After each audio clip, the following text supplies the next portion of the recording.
क्यों गुरु, मांस खाना पाप है? यदि आप ध्यान के इच्छुक हैं तो मांसाहार निश्चित ही वर्जित है। ऐसा क्यों?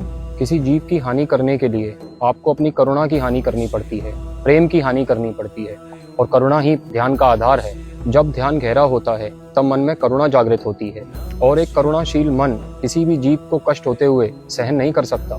तो केवल जीवा के स्वाद के लिए किसी पशु की हत्या करना तो असंभव है।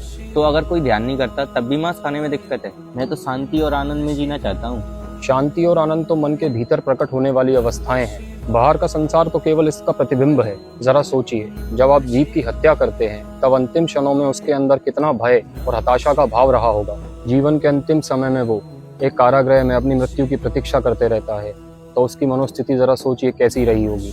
जब आप उस जीव के मांस का भक्षण करते हैं तो ये नकारात्मक ऊर्जा आपके अंदर स्थान बना लेती है। आपके भीतर तमस की वृद्धि होती है और शांति और आनंद से जीवन जीने की इच्छा में व्यवधान आते हैं। मेरे काफी सारे दोस्त तो मांस खाते हैं पर उनका जीवन तो बढ़िया है। दूसरों को देख उनके जीवन का अनुमान लगाना निश्चित ही एक अज्ञानी का गुण है।